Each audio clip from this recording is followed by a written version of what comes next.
Hello everyone, आप सभी का हमारे यूट्यूब चैनल पर स्वागत है। मैं आज आपके लिए लेकर आई हूँ क्लास 10th का राजनीति का सेकंड चैप्टर संघवाद।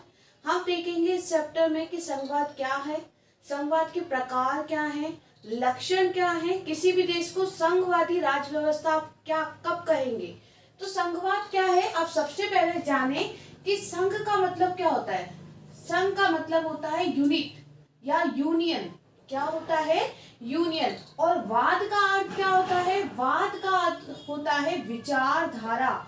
आपने शब्द सुने होंगे संघवाद, मार्क्सवाद, ठीक है, उदारवाद। तो वाद का अर्थ पहले आप जाने, वाद का अर्थ होता है विचारधारा, कोई भी आइडियोलॉजी। संघ का अर्थ होता है यूनियन। तो सबसे पहले हमने संघवाद का अर्थ जाना। संघ का मतलब होता है यूनियन, वाद का अर्थ होता है विचारधारा। तो संघवाद क्या है? एक विचारधारा है। सबसे पहले देखिए संघवाद का अर्थ क्या होता है या परिभाषा क्या होती है। तो संघवाद आप किसे कहेंगे? किसी भी देश को संघीय शासन व्यवस्था कब कहेंगे? मान लीजिए जहां पर किसी भी देश में जब सत्ता को दो या अधिक स्तरों पर बांट दिया जाता है तो वहां पर आप क्या कहेंगे कि ये देश क्या है? संघीय देश है। यहाँ पर संघात्मक शासन व्यवस्था अपनाई गई है। देखिए परिभाषा देखते हैं। संघीय शासन व्यवस्था में सर्वोच्च सत्ता केंद्रीय प्राधिकार और उसकी विभिन्न इकाइयों के बीच बढ़ जाती है। इसका मतलब ये कि जो सत्ता है वो क्या होती है? विभिन्न इकाइयों में। मान लीजिए भारत की अगर बात करें तो केंद्र सरकार है राष्ट्रीय स्तर पर, फिर इसकी विभिन्न इकाइयां हैं, राज्य सरकारें हैं विभिन्न की। तो वैसे ही संघीय शासन व्यवस्था में जो सर्वोच्च सत्ता होगी वो किस में बढ़ जाएगी? केंद्र और राज्य सरकारों में बट जाती है। अर्थात जिस राष्ट्र में सर्वोच्च सत्ता दो या अधिक स्तरों में विभाजित हो तो उसे संघीय शासन व्यवस्था कहेंगे। सबसे पहले आपको परिभाषा क्लियर होनी चाहिए कि संघात्मक शासन किसे कहेंगे, संघीय शासन व्यवस्था किसे कहेंगे। अर्थात जिस राष्ट्र में सर्वोच्च सत्ता, सब जो पावर है वो क्या होगी? डिवाइड होगी केंद्र सरकार में और राज्य सरकार में। आपने देखा है हमारे भारत में क्या है, जो सत्ता है वो विभाजित है केंद्र सरकार में, फिर राज्य सरकार में, फिर राज्य सरकार द्वारा विभाजित की गई है पंचायतों में, म्युनिसिपैलिटीज में। तो हमारा भारत क्या है? संघात्मक शासन व्यवस्था को अपनाए हुए। हम भारत में संघीय शासन व्यवस्था को इस टॉपिक के बाद पढ़ेंगे। पहले आप देखिए संघात्मक की परिभाषा हो गई। जिस राष्ट्र में सर्वोच्च सत्ता केंद्र व राज्य सरकारों में विभाजित हो उसे आप क्या कहेंगे? एक प्रकार की संघीय व्यवस्था कहेंगे। तो संघीय व्यवस्था हमने जाना, संघीय व्यवस्था किसे कहेंगे। अब देखते हैं संघीय व्यवस्था के लक्षण क्या हैं, कौन कौन से लक्षण होते हैं, कौन सी विशेषता है। हम किसी भी देश की किन विशेषताओं को देखें, किन लक्षणों को देखें कि हमें पता लग जाए कि वो इस संघीय व्यवस्था है या नहीं। तो देखते हैं संघवाद के लक्षण क्या हैं। प्रमुख लक्षण 6 हैं। देखिए यहाँ सरकार जो होगी वो दो या अधिक स्तरों वाली होगी। जिस देश में दो या अधिक स्तर की सरकार होगी वहां संघीय शासन व्यवस्था माना जा सकता है या उस देश को संघात्मक देश कहा जा सकता है। पहला हुआ जहां सरकार जो होगी दो या अधिक स्तरों की होगी। सेकंड, सभी स्तर की जो सरकार होगी उसका चुनाव एक नागरिक समूह करेगा। एक ही नागरिक हैं जो उस सरकार के विभिन्न स्तरों का चुनाव करेंगे और जो विभिन्न स्तरों की सरकार बनेंगी वो क्या करेंगी? चुनी गई सरकार नागरिक समूह के लिए कानून बनाने का काम करेंगी, लोक कल्याणकारी नीति बनाने का काम ये विभिन्न स्तर की सरकारें उसी नागरिक समूह के लिए करेंगी जो इन्हें चुनकर भेजता है। दोनों क्लियर हुए। फर्स्ट, वह देश जहां दो से अधिक स्तरों की सरकार होगी उसे आप क्या कहेंगे? संघीय शासन व्यवस्था कहेंगे। नेक्स्ट, सभी स्तर की जो सरकार है उनका चुनाव जनता द्वारा होगा और चुनी गई सरकार जनता के लिए कार्य करेगी। थर्ड देखिए, संविधान में विभिन्न स्तरों की शक्तियां स्पष्ट रूप से क्या होंगी? विभाजित होगी। उस देश का एक संविधान होगा जिसमें केंद्र स्तर की सरकार के पास कौन सी शक्ति होंगी, राज्य स्तर की सरकार के पास कौन सी शक्ति होंगी और स्थानीय स्तर की सरकारों के पास कौन कौन सी शक्तियां होंगी, इसका स्पष्ट विभाजन आपको कहाँ देखने को मिलेगा, संविधान में देखने को मिलेगा। नेक्स्ट देखिए, सभी स्तरों को वित्तीय स्वायत्ता प्रदान की जाएगी। वित्तीय स्वायत्ता क्या होती है? वित्तीय स्वायत्ता का अर्थ है कि सभी स्तर की सरकार को कर लेने का, टैक्स इकट्ठा करने का अधिकार प्राप्त होगा। ये अधिकार संविधान द्वारा दिया जाएगा। फिफ्थ पॉइंट देखिए, संविधान में मौलिक संशोधन अगर करना होगा, मान लीजिए संविधान में किसी भी विषय को लेकर अगर आपको संशोधन करना है तो सभी स्तर की सरकारों की सहमति लेना अत्यंत आवश्यक है। इस पॉइंट को आप इस तरीके से कर सकते हैं, अगर मौलिक प्रावधानों में संशोधन होगा तो दोनों स्तर की सरकारों का उसमें पार्टिसिपेशन होना, योगदान होना परम आवश्यक होगा। फिफ्थ समझ में आया। सिक्स्थ देखिए, स्वतंत्र न्यायपालिका। ये सबसे महत्वपूर्ण तथ्य है कि संघात्मक शासन व्यवस्था में स्वतंत्र न्यायपालिका का होना अत्यंत आवश्यक है। स्वतंत्र न्यायपालिका क्या करेगी? स्वतंत्र न्यायपालिका संविधान की व्याख्या करने का अधिकार इसके पास होगा। इसी के साथ मान लीजिए विभिन्न स्तरों की सरकारों में कोई कॉन्फ्लिक्ट हो गया, कोई विवाद हो गया, तो इसको सुलझाने की जिम्मेदारी जो होगी वो भी किसके पास होगी? न्यायपालिका के पास होगी। ये हमने देखे संघवाद के प्रमुख लक्षण। सबसे पहले हमने देखी परिभाषा, इसका अर्थ देखा, परिभाषा देखी, फिर लक्षण देखे। ओके, संघवाद का नेक्स्ट टॉपिक है संघों के प्रकार या संघात्मक शासन व्यवस्था के प्रकार कितने हैं, कितने प्रकार की संघात्मक व्यवस्था होती है। तो सामान्यतः संघवाद को या संघात्मक शासन व्यवस्था को दो प्रकार में डिवाइड किया गया है। सामान्यतः संघवाद की जो व्यवस्था है वो कितने प्रकार की होती है? तो दो प्रकार की होती है।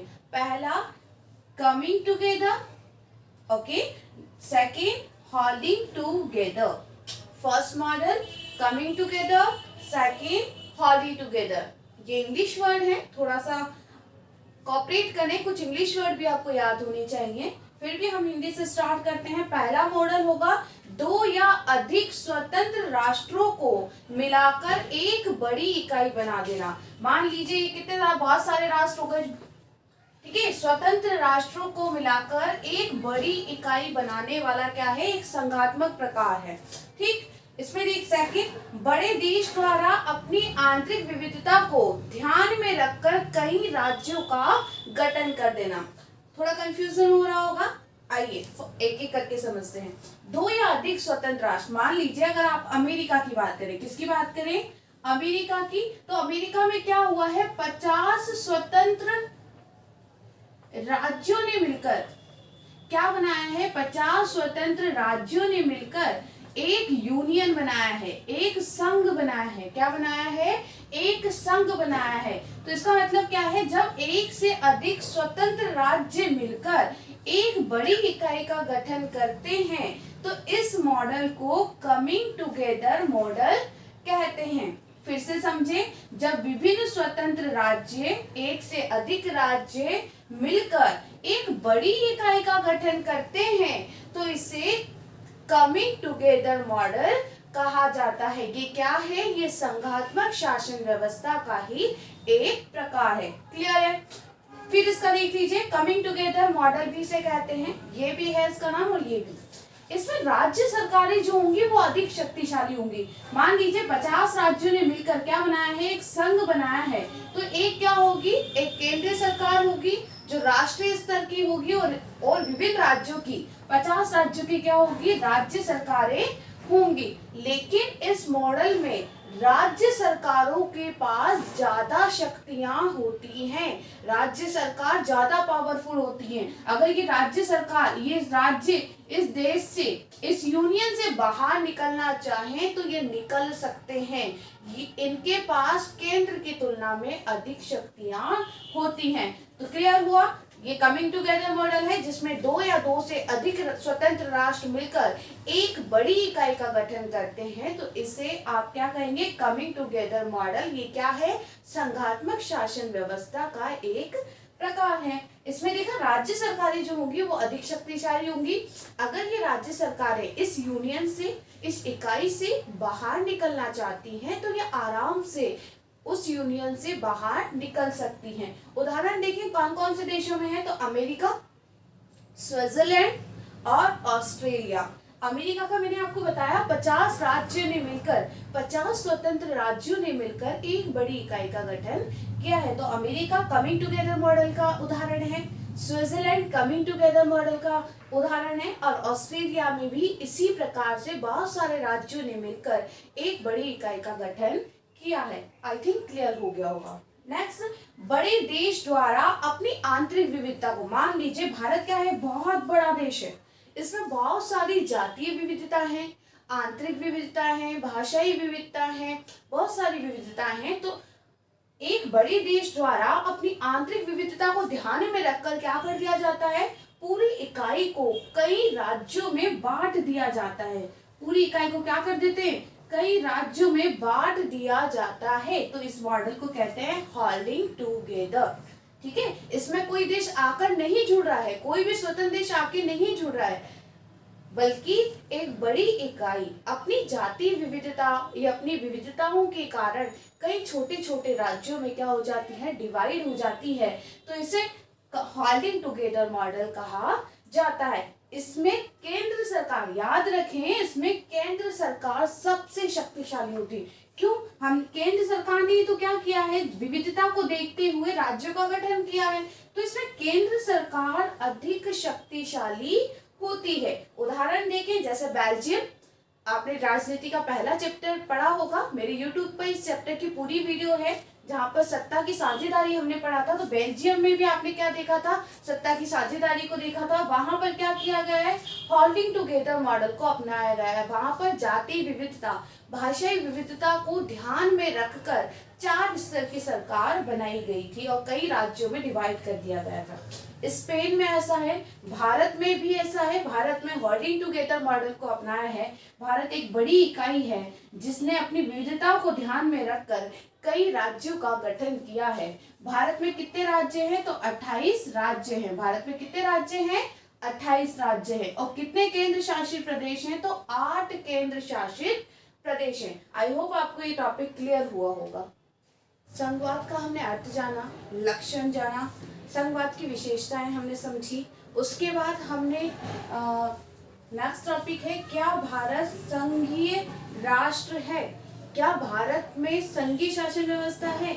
इससे पहले हमने डिस्कस किया है कि 2 प्रकार के संघात्मक शासन होते हैं, एक कमिंग टुगेदर मॉडल, दूसरा होल्डिंग टुगेदर।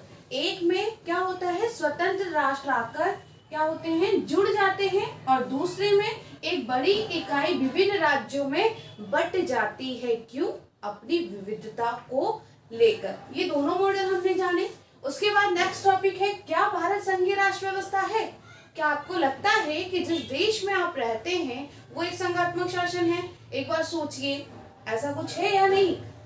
अगर है तो देखते हैं कि जो संघीय शासन व्यवस्था की जो विशेषताएं हमने पढ़ी थी, क्या वो विशेषताएं भारत में इम्प्लीमेंट होती हैं, क्या भारत उन विशेषताओं पर कार्य करता है। देखिए, हमने पहले डिस्कस किया था कि संघात्मक शासन व्यवस्था किसे कहेंगे, जहां 2 या अधिक स्तर की सरकारें हो। तो देखिए, 2 से अधिक स्तर की सरकार है वही भारत में। कौन कौन सी है, देखते। राष्ट्रीय स्तर पर कौन सी सरकार है हमारी, केंद्र सरकार। राष्ट्रीय स्तर पर केंद्र सरकार है। फिर राज्य स्तर पर भी तो है हमारे यहाँ पर राज्य सरकार है।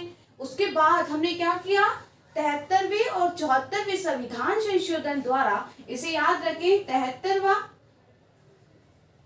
और 74वें संविधान संशोधन द्वारा हमने स्थानीय स्तर पर भी क्या कर दी, सरकारों का गठन कर दिया। ये भी 2 प्रकार की हैं। कौन कौन सी, ग्रामीण स्तर पर हमने पंचायत बनाई। क्या बनाई, ग्रामीण स्तर पर हमने पंचायतें बनाई। आपने देखा होगा ग्राम पंचायत के चुनाव होते हैं, सरपंच के चुनाव होते हैं, तो ग्रामीण स्तर की सरकार है वो। ठीक, उसके बाद जिला स्तर पर हमने नगर पालिका, नगर निगम का गठन किया, इसे म्युनिसिपैलिटीज भी कहा जाता है। आप अपने जिस जिले में रहते हैं, जिस शहर में रहते हैं, वहां पर वार्ड पार्षद को चूज करते होंगे, वार्ड पार्षद का चुनाव होता है, तो आपके यहाँ क्या है, या तो नगर निगम होगी या नगर पालिका होगी। ये क्या है, जिला स्तर की सरकार है। तो भाई भारत ने पहली विशेषता तो क्या कर ली, पहली विशेषता अडॉप्ट कर ली।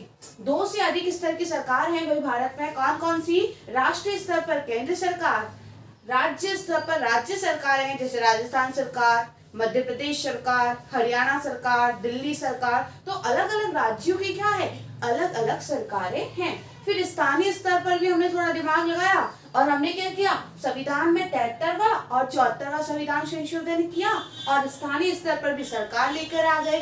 गाँव में हम पंचायत ले आए और जिला स्तर पर हम नगर निगम, नगर पालिका लेकर आए। तो पहली विशेषता तो भारत ने क्या कर ली, फुलफिल कर ली, भर दी पहली विशेषता। ठीक है।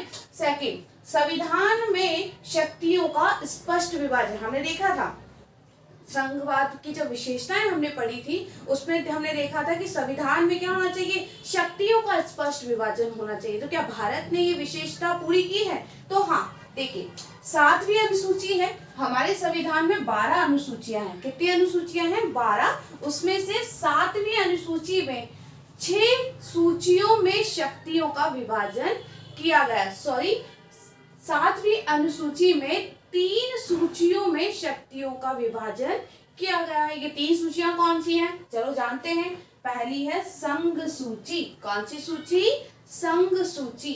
दूसरी राज्य सूची। दूसरी कौन सी है, राज्य सूची। तीसरी समवर्ती सूची। तो शक्तियों का स्पष्ट विभाजन 3 सूचियों में किया गया है। ये 3 सूचियां कहाँ शामिल है, तो 7वीं अनुसूची में शामिल है। याद रखें इस चीज को। अब संघ सूची में क्या है, संघ का मतलब क्या होता है, राष्ट्र।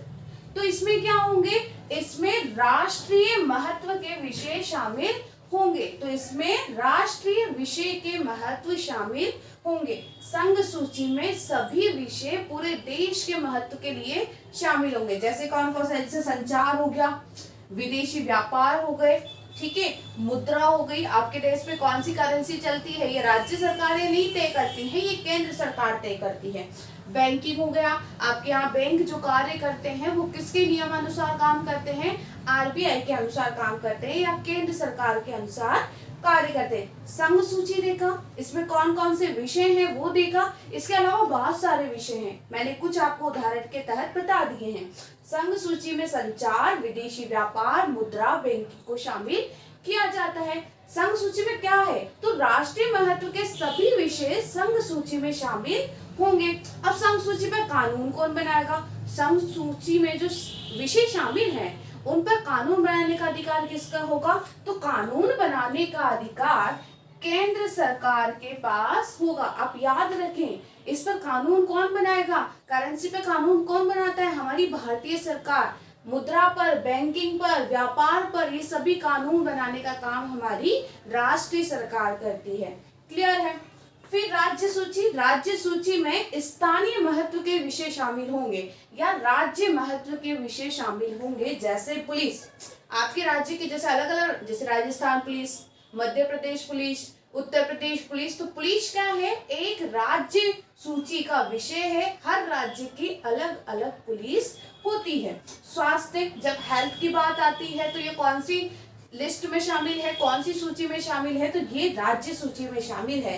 कृषि भी राज्य सूची में ही शामिल है, इत्यादि। राज्य के महत्व के विषय आएंगे, हमने पहले डिस्कस किया। इस पर कानून बनाने का अधिकार, याद रखें, राज्य सरकार के पास होगा। संघ सूची पर कानून बनाएगा कौन, भाई केंद्र सरकार। राज्य सूची पे कानून कौन बनाएगा, कि भाई राज्य सूची है तो राज्य सरकार ही कानून बनाएगी। इतना हुआ। फिर चलते हैं समवर्ती सूची। जैसे शिक्षा होगा, इसमें वन, विवाह इत्यादि विषय इसमें शामिल होते हैं। राज्य और केंद्र सरकार, इस पर कानून कौन बनाएगा, समवर्ती सूची पर कानून बनाने का अधिकार राज्य और केंद्र सरकार दोनों के पास ही होता है। दोनों मिलजुल कर काम करती हैं, राज्य सरकार और केंद्र सरकार दोनों मिलकर कानून बनाती हैं। लेकिन एक बात याद रखें, मान लीजिए राज्य सरकार और केंद्र सरकार में किसी कानून को लेकर कोई मतभेद होता है तो किसका कानून सही माना जाएगा? तो केंद्र सरकार का कानून सही माना जाएगा। नेक्स्ट देखिए, अब मान लीजिए 3 सूचियों में सारे विषय हो गए, कंप्यूटर हो गया, साइबर क्राइम हो गए, ये पहले तो नहीं हुआ करते थे। क्या हमारा भारत जब आजाद हुआ या हमारा संविधान जब बनकर तैयार हुआ तो कंप्यूटर थे, मोबाइल थे? क्या बैंक से ऑनलाइन चोरी होती थी? नहीं। तो ये चीजें बाद में आई। तो ये इन चीजों को कहाँ रखा गया? बाकी बचे हुए विषय में इन सब चीजों को रख दिया गया, जैसे कंप्यूटर, साइबर क्राइम। अब बाकी बचे हुए विषय पर कानून कौन बनाएगा? तो इन पर कानून बनाने का अधिकार किसके पास है? केंद्र सरकार के पास है। फिर देखिए नेक्स्ट विशेषता क्या थी कि न्यायपालिका जो होनी चाहिए वो बिल्कुल स्वतंत्र होनी चाहिए। संविधान की जो व्याख्या करेगी वो न्यायपालिका करेगी। ये विशेषता थी हमारे संघात्मक शासन व्यवस्था की। देखिए भारत में स्वतंत्र न्यायपालिका है, सर्वोच्च न्यायालय, सुप्रीम कोर्ट, उच्च न्यायालय, हाई कोर्ट, अधीनस्थ न्यायालय जो आपके जिले में जो भी न्यायालय होते हैं वो। इसके अलावा न्यायपालिका क्या करती है? अगर विभिन्न स्तरों की सरकार, मान लीजिए राज्य सरकार और केंद्र सरकार में लड़ाइयां हो गई तो उसके विवाद को सुलझाने का काम कौन करेगा?